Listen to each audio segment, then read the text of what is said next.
오늘 발표할 내용은요, 파이썬 게임 서버 안녕하십니까? RPC 프레임워크 편입니다. 저는 스마트스터디 박준철이라고 합니다. 이 발표를 왜 준비했는지 먼저 짚고 넘어갈게요. 저희 40분 동안 알차게 해야 되니까 왜, 그리고 목표에 대해서 명확하게 전달드리고 시작하겠습니다. 올 초에 그 4월 NDC 발표가 있었어요. 그때 파이썬 게임 서버 안녕하십니까? 몬스터 슈퍼리그 게임 서버에 대한 내용이었고요. 이걸 준비하고 사내 리뷰 과정에서 저희 회사 너굴님이라는 분께서 게임 서버 클라이언트 네트워킹에서 RPC 프레임워크를 사용하지 않고 직접 구현한 이유가 뭐냐라는 질문을 하셨어요. 물론 그때 이렇게 저렇게 이유가 있다라고 설명을 했는데 저 자신도 약간 납득이 안 됐던 것도 있고요. RPC에 대해서 제가 잘 알고 있던 상황도 아니었기 때문에 저도 좀 약간 꺼림칙한 그런 기분이 있었어요. 그래서 그걸 좀 다음 발표 때 한번 해소해보자 라는 생각이 있었고요. 그래서 RPC라는 게 뭔지, 서버 클라이에 쓸 수 있는 물건이 맞는지 한번 살펴봤습니다. 그래서 이 발표의 목표인데요. RPC 프레임워크에 대한 정보를 공유하고 RPC 프레임워크를 게임에 실제 적용을 해봤습니다. 그 과정에서 문제들을 좀 살펴봤고요. 몬스터 슈퍼리그에서 사용한 방식을 살짝 공유를 하고 게임에 적합한 방식을 직접 만들어 보는 것이 목표입니다. 그 목표에 맞춰서 이런 순차로 진행이 될 텐데요. RPC를 소개하고 그 다음에 드리프트, gRPC 소개를 하고 몬스터 슈퍼리그 방식과 게임에 맞게 RPC를 만들어 보는 것, 그리고 정리를 하면서 진행을 하겠습니다. 먼저 RPC에 대해서 좀 살펴볼게요. 저희가 익히 알고 있듯이 리모트 프로시저 콜이 됩니다. 밑에 위키피디아에서 긁어온 내용인데요.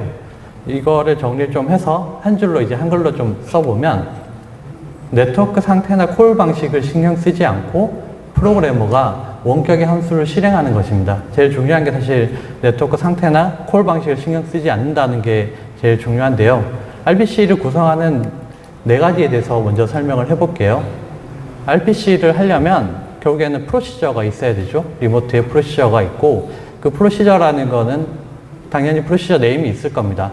그리고 파라미터, 실행을 하기 위한 파라미터가 존재하겠죠. 그리고 아까 프로그래머들이 신경 쓰지 않게 해줘야 되는 네트워킹과 그 뒤에 있는 프로토콜이 포함되어 있어야 합니다.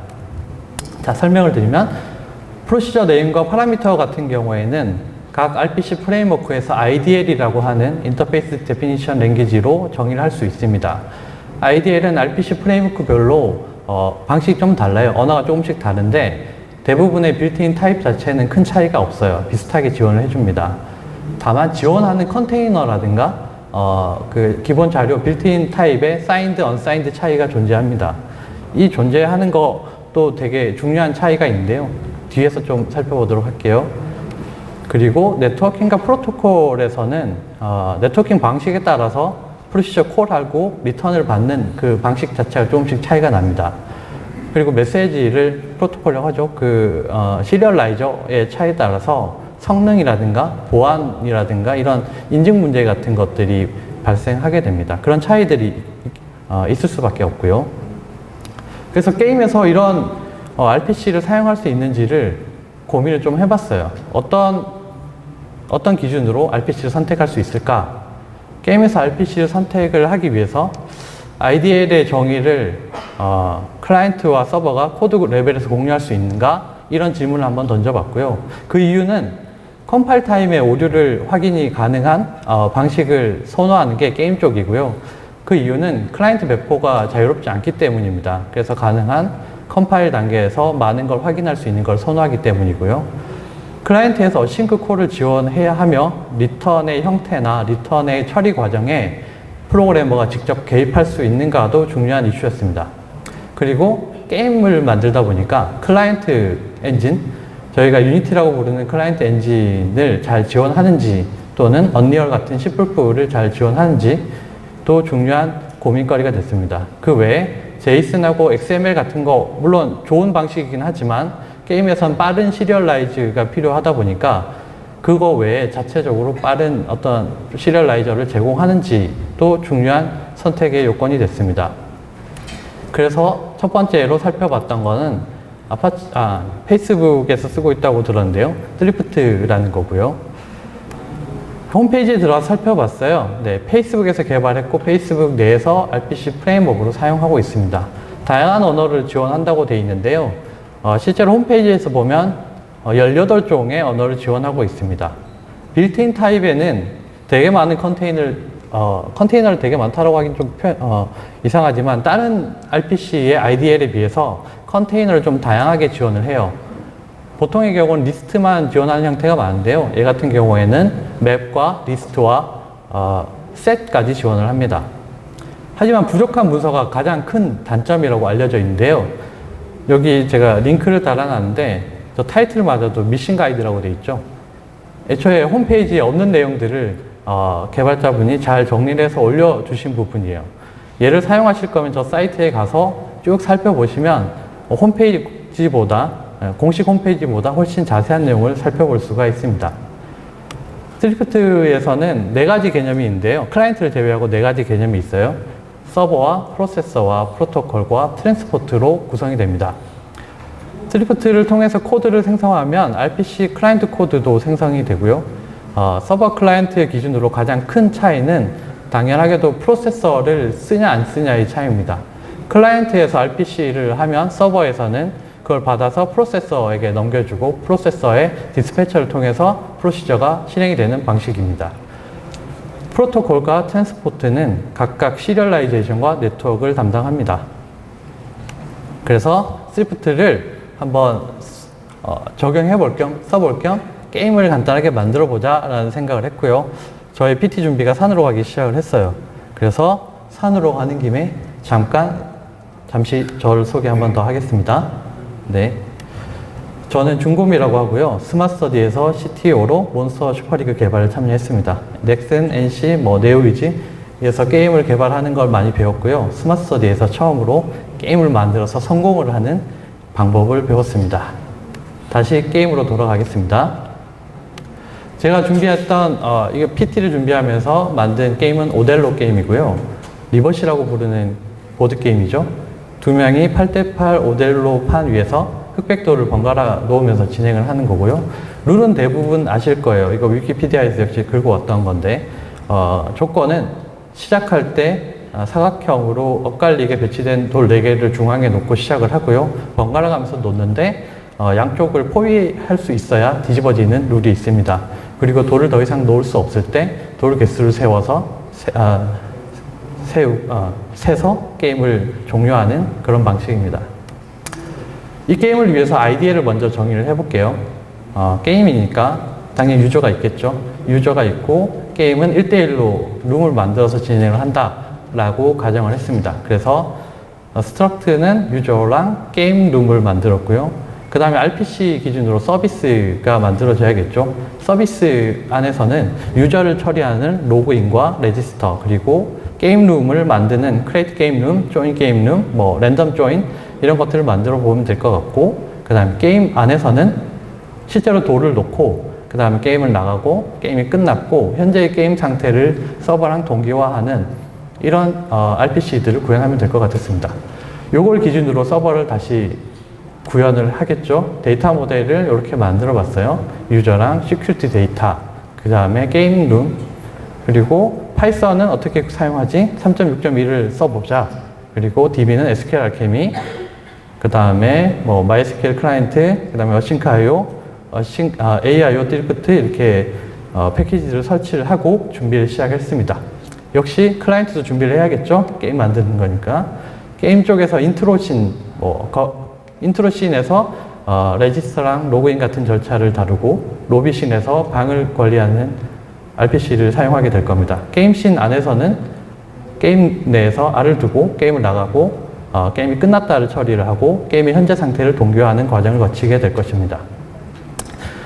이렇게 문서로 정리를 했으니까 이제 오델로의 스리프트 파일을 작성을 해봤어요.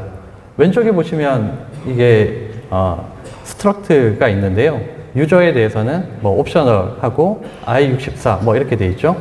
아까 앞서 말씀드린 것처럼 사인드와 언사인드의 구분은 없어요. 홈페이지에 보시면 대부분의 언어들이 사인드와 언사인드를 구분하는 것처럼 보이지만 실제 우리가 쓰는 많은 언어들은 구분을 하지 않고 쓰는 경우가 많습니다. 그러다 보니까 많은 언어를 지원하기 위해서 드리프트에서는 사인드와 언사인드를 쓰지 않고 있고요. 대신 64비트는 잘 지원해 줍니다. 그리고 인원값을 설정을 했고요. 오른쪽에 보시면 서비스와 익셉션에 대한 내용인데요. 이 부분은 제가 살펴봤을 때 드리프트의 가장 좋은 점이라고 할 수 있을 것 같아요. 가장 좋은 점은 RPC에서 익셉션을 코드 레벨에서 지원해 준다는 점이고요. IDL에서 익셉션을 정의하고 서비스의 RPC 정의 부분에서 명확하게 발생 가능한 익셉션을 명시해 주는 것이 가장 큰 장점입니다. IDL만 있으면 클라이언트에서 서버에서 어떤 오류를 낼 것인지 예측 가능하기 때문에 IDL을 잘 정의하면 굳이 별도의 문서 같은 건 필요 없게 되겠습니다. 네, 뭐 보시면 나와 있지만 레지스터 할 때 익셉션 발생할 수 있는 익셉션들을 뒤에 쭉 정의를 하고 있습니다. 물론 IDL을 작성하는 게 좀 귀찮긴 해요. 많은 내용을 써야 돼서. 그래서 드리프트를 기준으로 이 IDL을 코드를 생성을 해봅니다. 코드를 생성을 해보면 왼쪽에 저런 파일들이 생겨요. 리모트에서 실행되는 거와 관련된 파일과 그 다음에 스트럭처에 대한 거, 그 다음에 타입에 대한 것들이 쭉 생기고요. C샵도 당연히 지원을 하니까 컴파일 해봅니다. 코드를 생성을 해보면 뭐 파일이 좀 많이 생겨요. 익셉션별로 파일이 생기니까 좀 파일이 많긴 하지만 어쨌든 잘 생성이 되고요. 그걸 기준으로 오델로 서버에서 파이썬 코드를 작업을 해보겠습니다. 해봤던 내용인데요. 아까 AIO 드리프트라는 패키지를 설치를 했고 얘를 기준으로 작성을 한 코드예요. 뭐 이거는 AIO 쪽에서 사용하는 것들이니까 AIO 이벤트 루프라든가 오픈 커넥션을 사용을 해서 구성이 된 거고요. 사실은 AIO 패키지를 까보면요. AIO 드리프트 패키지를 까보면 드리프트의 원래 코드가 거의 없고요. 거의 대부분 새로 작성했다고 보시면 돼요. 물론 그 코드가 양이 많지는 않은데 그 어싱크라든가 그런 걸 어웨이트라든가 그런 걸 사용하기 위해서 서버, 프로세서, 프로토콜, 트랜스포트를 전부 새로 구성이 되어 있습니다. 아마 코드를 보시면 좀 많이 도움이 될 것 같아요. 그리고 서버 쪽에 파이썬 코드를 조금 작성을 해야겠죠. 아까는 그 서버를 실제 띄우는 부분이었고요. 이제는 얘를 처리하는 부분을 간단하게 써봤어요.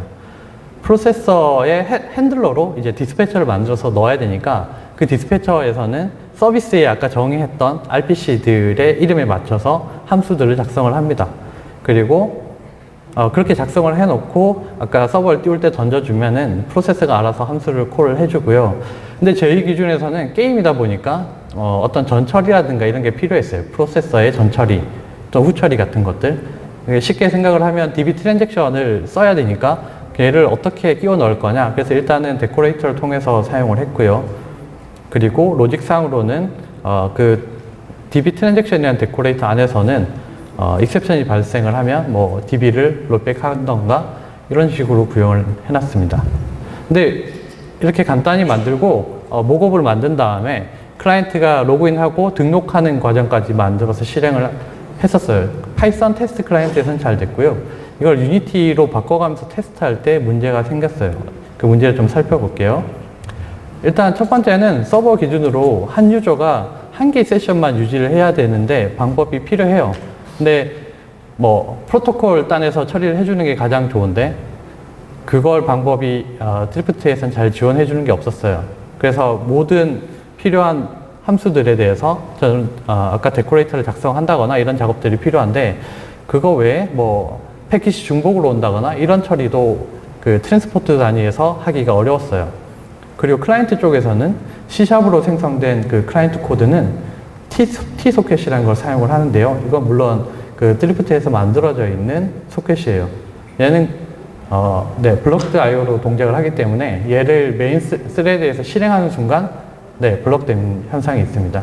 그래서 사실 쓸 수가 없고 새로 만들어야 되는 상황이 왔어요. 그래서 일단 시도를 좀 해봤죠. 인증 전으로 사용 가능한 프로시저를 분리하고 인증 전에는 세션을 생성을 하고 인증 후에는 세션 체크를 하는 형태의 로직을 작성을 해보자.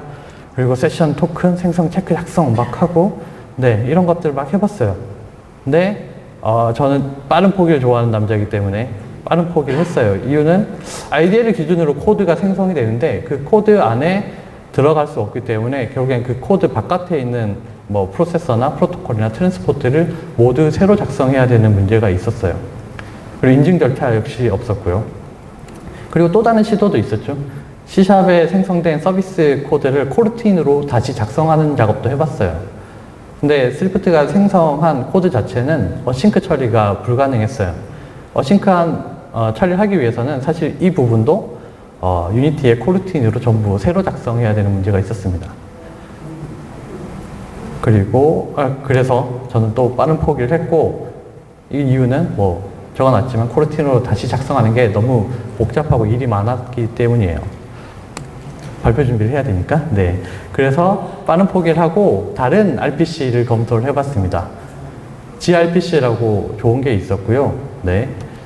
gRPC를 살펴보면 구글에서 개발을 했고 센스포트로 HTTP2를 지원을 한다.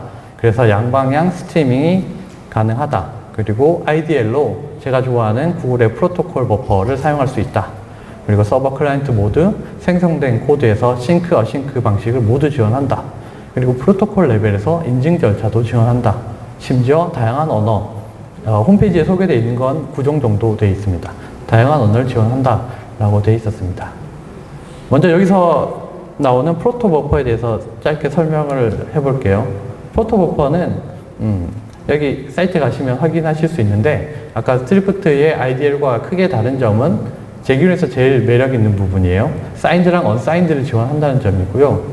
그 다음에 네스티드 타입을 지원을 합니다. 메시지, 뭐 그 안에 인형까지 들어갈 수 있고요. 그 다음에 뭐 가장 많이 쓰는 리스트랑 웹 컨테이너도 지원을 해줍니다. 일단 이 IDL은 익숙하기도 하니까 이 IDL 기준으로 빠르게 모델로 작성했던 걸 다시 작성을 했습니다. 처음부터. 물론 복붙해서 고치긴 했지만, 왼쪽에 보이는 게 이제 프로토 버퍼로 정의한 IDL이고요. 유저를 저렇게 정의를 하고, 근데 이거는 왼쪽 거는 프로토 버퍼 버전 3.0의 신텍스예요. 위에 신텍스에 프로토 버퍼 2를 입력을 하면 메시지 안에 저 타입 앞에다가 옵셔널이라든가 required를 반드시 써주셔야 됩니다. 왼쪽에 저렇게 작성을 해놓고 적절하게 언사인드를 사용을 했죠. 근데 스리프트의 가장 좋았던 익셉션을 쓸 수가 없어요. 쓸 수가 없기 때문에 저는 리절트 코드를 별도로 만들었고요. 이 리절트 코드를 푸셔가 리턴할 때 리턴 밸류에 반드시 넣는 형태로 처리를 하겠다라는 계획을 세웠습니다. 그리고 스트럭트를 정의를 했으니까 이제 RPC 정의를 좀 봐야겠죠. RPC 프로시저는 이제 메시지로 정의를 했죠. 리퀘스트 로그인, 리스폰스 로그인 이렇게 나눴고요. 서비스 쪽을 보시면 아까랑 좀 다르지만 비슷해요. RPC, 그 다음에 옆에 펑션, 프로시저가 나오고, 프로시저를 콜을 할 때 파라미터로 전달되는 것들, 그 다음에 리턴 밸류로 받을 것들에 대한 자료 구조를 입력하게 되어 있습니다. 이렇게요. 네. 이렇게 작성을 한 다음에 코드 생성을 똑같이 했습니다. gRPC도 비슷해요. 프로토버퍼 파일, 프로토버퍼로 실행이 되고, 그 자료 구조를 만들어 줍니다. 그거 외에 grpc.py라는 파일도 생성을 해주는데요. 이걸 가지고 이제 서버를 다시 작성을 해보죠. 네, 다시 작성을 하는데 아까 스리프트에서 작성했던 거랑 크게 다른 부분은 없어요. 뭐 스레드 풀을 만들고 포트를 열고 서버를 띄우는 형태가 되고요. 좀 다른 거는 얘가 스레드로 도는 게 그대로 노출되다 보니까 스레드로 돌고 스타트하고 나서 대기해주는 코드가 들어가 있습니다. 살짝 살펴봤는데 어싱카이를 지원해주거나 뭐 이렇게 코드 레벨에서 되어 있는 패키지를 못 찾았어요. 이름만 이렇게 넣어서 검색을 해서 그런가 잘 찾지는 못했고요. 어쨌든 그래서 gRPC를 그대로 사용을 했습니다. 튜토리얼을 보면서. 그리고 디스패처 작성을 했어요. 아까 그 스트리프트에서 작성한 거와 큰 차이는 없고요. 대신에 익셉션을 발생하는 부분을 리턴 값으로 리절트 코드를 넣어서 리턴하는 방식으로 바꿨습니다. 이렇게 바꿨고요. 근데 역시 문제가 있어요. 파이썬 테스트 클라이언트 작동은 역시 잘해요. 잘하지만 역시나 유니티 C# 문제가 있어요. 코드를 다 바꿨는데 유니티에서 이제 C# 코드를 반영하면 되겠거니 했지만 저 gRPC 같은 경우에는 .NET 프레임워크를 4.5 이상을 요구했던 것 같아요. 3.0인가? 4.5 이상을 요구를 했는데 실제 유니티의 모너는 5점대까지만 해도 2.0밖에 사용할 수 없고요. 올해 나왔던 5.6이 이름이 바뀐 유니티 2017.1 버전부터만 .NET 3.5 이상을 지원하고 있습니다. 그리고 3.5도 완벽하게 지원하는 게 아니라서 문제가 항상 발생하는 부분이 있어요. 그래서 생각보다 어려운데 이걸 또 해결해주는 또 패키지들이 있긴 있어요. GitHub에 가니까 있더라고요. 근데 코드를 까봤을 때 너무 많은 게 붙어 있고요. 너무 많이 무거웠어요. 그래서 이러려고 RPC 쓴 건 아닌데 이거 곤란하다라는 생각이 들었고 전 역시 빠른 포기를 좋아하는 남자이기 때문에 빠른 포기를 했습니다. 포기한 김에 다 포기할까? 라는 생각을 하다가 오델로 하나 못 만들고 끝나는 게 말이 안 된다는 생각을 했고요. 그래서 예전에 만들었던 다시 되돌아가 보는 거죠. 옆에 세이라가 이렇게 얘기를 하죠. 과거를 돌아보라고. 그때 그 코드가 도움을 줄 거라고 생각을 했고 몬스터 슈퍼리그 방식을 다시 살펴봤습니다. 일단 몬스터 슈퍼리그라는 게임에 대해서 잠깐 살펴볼게요. 이건 올해 NDC에서 발표했던 자료인데요. DAU 10만이고 CCU가 2만, 그리고 데일리 리퀘스트가 6천만 건이 일어나고 있고요. 6개월 동안의 세일즈는 2천만 달러가 되겠습니다. 그리고 몬스터 슈퍼리그는 서버는 부끄럽게도 파이썬 2.7.11을 쓰고 있어요. 플라스크로 구동이 되고 있고, HTTP 서빙은 엔진X와 UWSGI를 쓰고 있습니다. 그리고 SQL 알케미, 프로토버퍼 이런 것들을 사용하고 있습니다. 어쨌든 여기에서 프로토버퍼라든가 SQL 알케미를 써봤기 때문에 그대로 가져와서 서버 작업을 다시 시작을 했어요. 먼저 프로토콜 버퍼로 만들어진 부분을 살짝 살펴볼게요. 지금 몬스터 슈퍼리그 코드예요. 그래서 MSG라고 시작하는 것들은 스트럭트라고 보시면 되고요. 인원값 정의하고 메시지로 이제 REQ로 시작되는 것과 RSP로 시작되는 게 있는데요. 서비스로 이제 RPC로 이제 대입해서 생각을 해보면 유저 로그인을 하는 RPC인 거죠. 그리고 그 리턴을 RSP로 시작되는 걸 또 만들게 됩니다. RSP 유저 로그인 같은 거. 그건 이제 서버에서 클라이언트로 RPC를 했다라고 생각할 수도 있어요. 어쨌든 데이터로 사용하는 건 MSG, RPC로 실행될 프로시저 정의는 REQ, RSP로 시작하게끔 정의를 했고요. 리퀘스트라는 큰 메시지를 정의를 하고 사실 이걸 서비스처럼 생각하면 될 것 같아요. 이 서비스, 리퀘스트라는 서비스 안에 옵셔널로 모든 프로시저를 등록을 합니다. 그리고 인증에 필요한 어떤 데이터들, 프로토콜의 버전, 프로토콜 ID, 그 다음에 시퀀스 넘버, 토큰, 패킷이라고 하는 거는 현재 로컬의 어떤 타임 같은 거를 계산을 해서 서버랑 주고받으면서 델타 타임을 계산해내는 로직이 들어있어요. 그래서 이런 데이터들을 항상 주고받을 수 있도록 리퀘스트라는 곳에 넣고 그 외에 RPC라고 우리가 부를 수 있는 것들을 이제 옵셔널로 프로시저를 다 등록을 한 셈이 되는 거죠. 이건 리스폰스에 해당되는 부분인데 리퀘스트랑 비슷하게 작성이 돼 있어요. 그 RPC 기준으로 보면 이거 역시 서버에서 클라이언트로 호출이 되는 거라고 이해하면 좀 편할 것 같다는 생각이 들었습니다. 그래서 서버에서 클라이언트로 RPC를 한다, RPC 콜을 한다 라고 생각을 하면 될 것 같고요. 인증에 필요한 정보 역시 서비스인 리스폰스에 공통으로 넣었습니다. 오른쪽에 멀티플 리스폰스라고 되어 있는데 이건 뒤에 한 번 더 설명을 드릴게요. 게임에서는 좀 효율적으로 패킷을 활용하기 위해서 RPC를 활용하기 위해서 한 번에 응답, 리턴이 올 때 여러 개의 메시지를 내려서 보낼 수 있게끔 설계를 하기 위해서 멀티플 리스폰스를 만들어 주었어요. 그리고 서버 쪽에 라우팅을 넣었죠. 라우트 파일을 만들고 라우트 기준으로 보면 아까 메시지에 정의했던 그 프로시저 네임들을 라우터로 선언을 해주면 프로세서라는 녀석이 이제 핸들링을 하면서 클라이언트에서 요청이 온 거를 그 이름이 매핑되어 있는 라우터로 정의되어 있는 함수를 실행을 해주고 리턴을 하는 형식으로 라우트를 작성을 했습니다. 그 다음에 서버 로직은 아까 앞에서 봤던 그 DB 처리하는 로직을 도입을 했어요. 몬스터 슈퍼리그의 이 코드들의 특징은 클라이언트에서는 싱크로스 콜을 지원을 아예 안 해요. 그냥 콜을 하고 끝나버린 형태가 됩니다. 그리고 프로시저 콜만 있을 뿐 리턴은 리스폰스용 프로시저가 클라이언트에서 실행되는 형태라고 보시는 게 가장 좋습니다. 그러다 보니까 사실은 양방향 통신이라고 할 수는 없고요. 요청을 하면 서버에서 서버 투 클라이언트 RPC가 여러 번 실행될 수 있다 정도의 기회가 주어지는 거죠. 커넥션 연결 구조가 필요 없기 때문에 구조가 간단했고요. 그 다음에 서버 클라이언트 모두 부담이 적습니다. 프로토버퍼를 사용했기 때문에 시리얼라이즈나 디시리얼라이즈 비용은 적고요. IDL을 공유할 수 있기 때문에 서버나 클라이언트 입장에서는 컴파일 오류를 통해서 많은 오류를 잡을 수 있습니다. 게임 데이터를 프로토버퍼로 역시 관리를 했고요.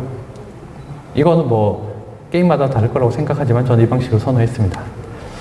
그래서 도전을 해봤습니다. 이 방식 다시 코드를 리뷰를 했으니까 이걸로 오델로를 한번 만들어 보자. 그리고 아까 RPC를 공부하면서 익혔던 어떤 개념들을 여기에 정의를 그대로 해보자 라고 도전을 해보겠습니다. 그리고 거기에 맞게 RPC를 제작을 해봤습니다.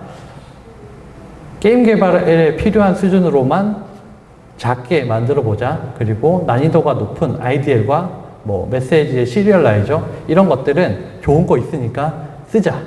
그리고 서버는 예전엔 플라스틱을 썼지만 3.6으로 간 김에 AIO를 쓰긴 하게 될 것 같아요. 물론 그 내부 DB 처리 로직 같은 거는 몬스터 슈퍼리그의 방식, 그 다음에 라우팅 방식도 그대로 써보자 라고 결정을 했습니다.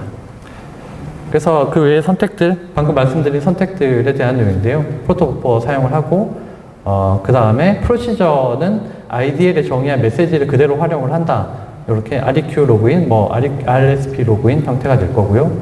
다만 아까 RPC에서 제일 중요한 것 중에 하나, 리퀘스트, RPC를 함에 있어서 프로그래머가 네트워크 환경이라든가 콜 방식을 신경 쓰지 않기 위해서 리퀘스트에 실패한 경우에 대한 어떤 프로그래머에게 어떤 대처를 묻기보다는 공통으로 처리할 수 있는 부분을 클라이언트 쪽에 작성을 하자.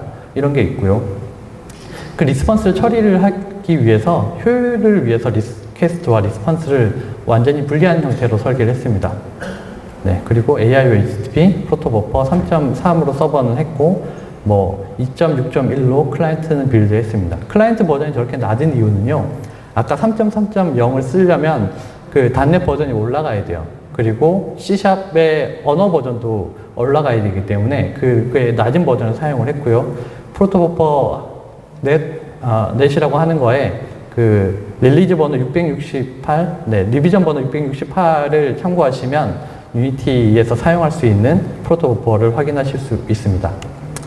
그걸 기준으로 다시 오델로 프로토 파일을 다시 정의를 했어요. 이거는 2.0 기준이에요. 프로토버퍼 2.0 기준으로 다시 작성을 했고요. 프로시저를 프로토버퍼의 IDL로 메시지로 정의를 했고, 클라이언트에서 서버로 가는 프로시저는 아까 리퀘스트라는 거에 묶어 넣었죠. 리퀘스트를 서비스라고 보고 모든 프로시저를 리퀘스트라는 서비스 안에 이렇게 등록을 했습니다. 네, 리퀘스트 로그인, 리스폰스 로그인 각각 프로시저가 되는 거고요. 리퀘스트는 서비스가 되는 거라고 보시면 됩니다. 역시 리스폰스 부분인데요. 리퀘스트를 하면 리턴 값이 존재하지만 아까 클라이언트에서도 그 리턴을 기다리지 않는다라고 가정을 했기 때문에 이거는 서버에서 클라이언트로 RPC를 실행한다라고 생각하시면 될 것 같아요. 그래서 프로시저 콜을 정의하고 리스폰스 메시지를 만들어서 그 프로시저를 리스폰스 서비스에 다 등록을 똑같이 했습니다.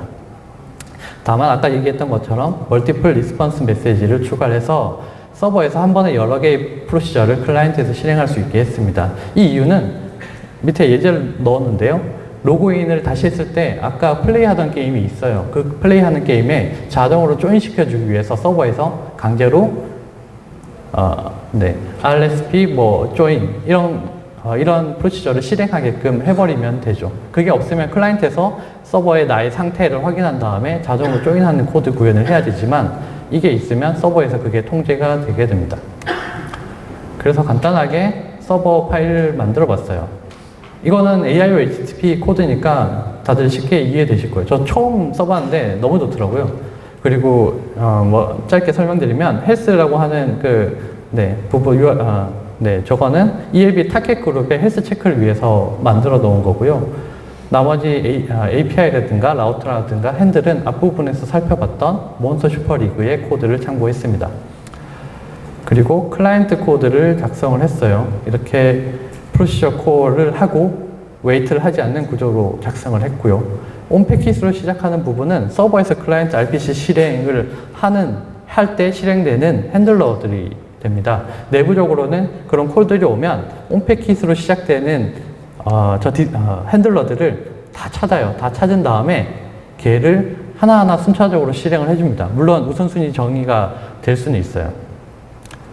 그래서 서버 클라이언트 이 부분 다시 조금 더 설명드리면 온패킷으로 시작되는 핸들러들이 순차적으로 실행이 되는데 동일한 프로시저가 여러 등록될 수 있어요. 그래서 그 동일한 프로시저들이 여러 군데서 분산되어 실행이 된다고 보시면 돼요. 요거를 뭐 나눠서 보면 데이터 처리하는 부분과 UI를 처리하는 부분을 확실하게 나눌 수 있기 때문에 굉장히 좋고요. 순서도 지정할 수 있기 때문에 항상 데이터를 업데이트를 먼저 하게끔 진행을 하고 그 다음에 그 데이터를 다시 가져와서 UI를 업데이트하는 로직을 작성을 할 수가 있습니다. UI 업데이트 경우에는 UI 컴포넌트가 여러 군데에 흩어져 있으니까 직접 스스로 갱신하게 되죠. 구조를 보면 이렇게 돼요. 예를 들면 서버에서 RSP 게임 싱크라는 RPC 콜을 하면 클라이언트에서는 데이터 매니저에서 데이터만 업데이트하는 거죠. 그 다음에 게임씬에서는 게임 로직의 변화가 있는지를 확인해서 로직을 돌리고요. 그 다음에 오델로 모드라든가 대시보드에서는 그 데이터 매니저에서 업데이트된 데이터를 UI에 갱신을 해줍니다. 클라이언트에서 클라이언트 코드를 작성을 할 때 아까 한번 설명을 드렸지만 프로시저 콜을 할 때 네트워킹을 크게 고민하지 않도록 하기 위한 설계 부분이에요. HTTP 스테이터스 코드가 200일 경우에는 뭐 리턴에 해당되는 리스폰스 RPC가 실행될 거는 분명하기 때문에 그 코드 내에서 에러 값으로 리절트 코드를 참고해서 로직을 처리하면 됩니다. 뭐 이미 등록되어 있는 이름이에요. 뭐 이런 에러 메시지들은 여기서 처리를 하겠죠. 그 다음에 스테이터스 코드가 200이 아닐 때가 문제가 되는데요. 이 경우는 네트워크 오류거나 아예 서버에 인터널 서버 에러가 발생을 한 거라고 보시면 될 것 같아요. 이 경우에는 네트워킹을 담당하는 코드 내에서 리트라이라든가 리스타트 옵션을 유저에게 제공을 하게 됩니다. 이거는 뭐 그 로직을 작성하는 프로그래머 입장에서는 그 네트워킹이 어떻게 동작하는지 네트워크에서 어떤 오류가 발생했는지 크게 신경 쓸 필요는 없고요. 유저 입장에서도 그게 발생을 했을 때 재시도를 하거나 게임을 다시 시작하거나의 선택권이 바로 주어지게 됩니다. 이렇게 돼요. 그래서 리트라이를 누르면 보냈던 RPC 콜을 계속 그대로 다시 요청을 합니다. 그래도 문제가 있다라고 판단이 되면은 리스타트를 하겠죠. 로그인부터 처음부터 다시 하면 되지 않을까? 이 플로우를 그대로 제공을 해주고 로직 작성하는 개발자에게는 크게 신경 쓰지 않도록 했습니다. 그렇게 해서 오델로를 열심히 만들었어요. 열심히 만들어서 왼쪽에 있는 거는 서버가 구동되는 내용이고요. 예쁘게 출력되어 있는 것 같지만 사실 프로토버퍼를 프린트하면은 그냥 저렇게 출력이 돼요. 제가 제일 좋아하는 프로토버퍼의 기능인데요. 저렇게 예쁘게 출력이 잘 돼서 데이터 확인이 너무 좋아요. 그래서 제가 열심히 포토샵을 해서 게임을 만들어 봤어요. 그래서 드리프트랑 gRPC 포기 후에 몬슈리 방식을 수정을 해서 도입을 했는데 뭐 물론 서버의 경우는 기존에 플라스크랑 엔진X를 쓰다가 이번에 AIO HTTP로 그냥 작성을 했습니다. 실제 한 40시간 정도 코딩한 것 같아요. 한 2, 3주 정도 퇴근하고 집에 짤막짤막하게 작업을 했던 것 같은데요. 그리고 현재 AWS ECS로 서비스 중에 있습니다. 만든 김에 플레이스토어에까지 올려놨어요. 앱스토어에는 제가 애플 개발자가 잘려가지고 거기에는 올릴 수가 없었고요. 안드로이드에서는 중공 오델로라고 검색을 하시면 보실 수 있을 겁니다. 그리고 테스트 클라이언트 좀 파일을 만들었어요. 게임을 만들고 서버도 만들었는데 그냥 그 클라이언트만 올려두고 끝나는 것보다는 뭔가 파이썬의 어떤 그 RPC를 구현한 거니까 테스트 RPC가 아니고 클라이언트 RPC 쪽은 어떻게 동작을 하는지 조금 자세하게 설명을 드리기 위해서 테스트 클라이언트 코드를 만들어가지고 GitHub에 올려놨어요. 파이썬으로 구현한 오셀로 RPC 테스트 클라이언트고요. 왼쪽에 보시면 아까 그 클라이언트 코드랑 비슷해요. 그래서 리스폰스 로그인 핸들러 같은 것들이 저렇게 있고요. 리절트 코드를 판단하는 로직이 있고 클라이언트의 데이터를 업데이트하고 RPC를 호출하는 저런 코드가 이제 핸들러에 들어있는 거죠. 그리고 클라이언트 쪽에서는 RPC를 콜을 하고 그 RPC는 메인 루프에서 리퀘스트를 보내는 형태로 짧게 작성을 했습니다. 이 클라이언트는 GitHub에 들어가시면 클론 받아서 보실 수 있어요. 간단한 랜덤 플레이어를 하는 그런 클라이언트고요. 현재 서버에 제가 5개의 테스트 클라이언트를 실행을 해둔 상태예요. 그래서 플레이스토어에서 받아서 접속해서 플레이를 하시면 그 테스트 클라이언트랑 직접 모델로를 해보실 수 있고요. 클론 받으신 다음에 게임 풋에 해당되는 부분에 로직을 변경을 하시면 현재는 랜덤이니까 그 부분을 수정하시면 간단하게 봇을 만들어서 오델로를 하실 수 있습니다. 파이콘 기간 중에 네, 실행해서 이메일 계정을 그 이름이라든가 토큰에 남겨주시는 분들께는 네, 추첨을 잘 해서 선물을 드리겠습니다. 현재는 회사분 한 분밖에 없는 것 같아요. 네, 그래서 이런 걸 만들었고요. 네, 플레이 스토어에 들어가 보시면 있습니다. 오른쪽에 있는 거는 제가 짬짬이 만들어서 네, 개인 계정으로 올리고 있는 앱들이고요. 보셨는지 모르겠어요. 예전에 댕경대는 아니지만 네, 저 만화 이름도 생각이 안 나네요. 양영순 작가님 만화에 꽂혀가지고 저런 것도 만든 적이 있어요. 네. 하여튼 이제 정리를 좀 해볼게요. 얼마 남지 않았습니다. 네, 정리를 해보겠습니다. 대부분의 RPC 프레임워크들은 파이썬을 엄청 잘 지원해요. 특히 파이썬 3.6에 어싱크IO용 라이브러리도 잘 있어요. 그런데 하지만 게임의 특성에 따른 인증 절차 반영이 잘 돼 있는 거는 좀 드물다라고 보시면 될 것 같아요. 또 그러나 게임 엔진의 가장 큰 축인 유니티의 C# 지원이 잘 안 되는 것도 있어요. 물론 C#의 최신 언어라든가 최신 컴파일러 지원은 잘 되고 있는데 유니티의 모노 지원이 잘 안 되고 있는 게 가장 크고요. 그거 지원을 위해서 뭐 GitHub에 많은 코드들이 있는데 실제 적용하기에는 좀 까다로운 부분이 없지 않아 있습니다. 그리고 위와 같은 이유로 기본적으로 RPC가 한 가지 더 있네요. 네. 그리고 클라이언트 RPC 코드가 유니티 기준으로 어싱크하지 않는 게 많아요. 뭐 RPC를 콜을 하는데 메인 스레드에서 당연히 콜을 하게 될 수밖에 없는데 그러면 메인 스레드가 네, 블럭되는 현상이 바로 생기죠. 그때는 아무런 터치가 안 되니까 굉장히 불편합니다. 게임으로 만들 수는 없어요. 그렇다 보니까 이런 여러 가지 이유들로 인해서 사실 좋은 RPC 프레임워크들이 서버 간의 어떤 연결에는 좋게 쓸 수 있지만 게임 서버 클라이언트에는 잘 맞지는 않습니다. 다만 각 RPC 프레임워크마다 IDL이라든가 시리얼라이저는 굉장히 좋은 것들을 지원하기 때문에 이것들을 잘 활용을 하면 직접 개발하는데 큰 도움이 될 수 있다는 생각을 했습니다.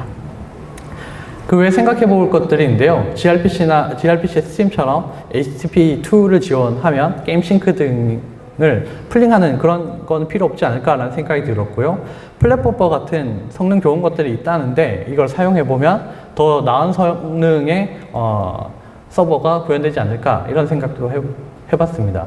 클라이언트에서 RPC 리턴을 지금은 무조건 뭐 실행하고 웨이트를 하지 않는 방식으로 구현되어 있는데 코르틴을 통해서라도 어싱크 방식을 지원해서 작성을 할 수 있도록 하면 네, 코드가 더 읽기 쉬운 그런 코드를 작성할 수 있지 않을까 이런 생각을 해봤습니다. 마지막 장이 될 것 같아요. 그 외에 생각해 볼 것들 지금까지 잘 들어주셔서 고맙고요. 광고 겸 생각해 볼 것들 하나 전달 드리겠습니다. 스마트 스터디는 뭐 하는 곳인가? 지금 뭐 하고 있나? 라는 내용에 생각해 볼 것들인데요. 저희는 오픈소스를 사용한 스마트 스터디 기술본부는 네, 슬럭과 지라로 커뮤니케이션 하고요. GitHub 엔터프라이즈 쓰고요. 서클 CI 쓰고요. 네, 테라폼 쓰고요. 센트리를 잘 받고 있고 유니티와 파이썬으로 게임도 잘 만들고 있습니다. 이 게임 속에 node.js로 채팅을 하고 있고요.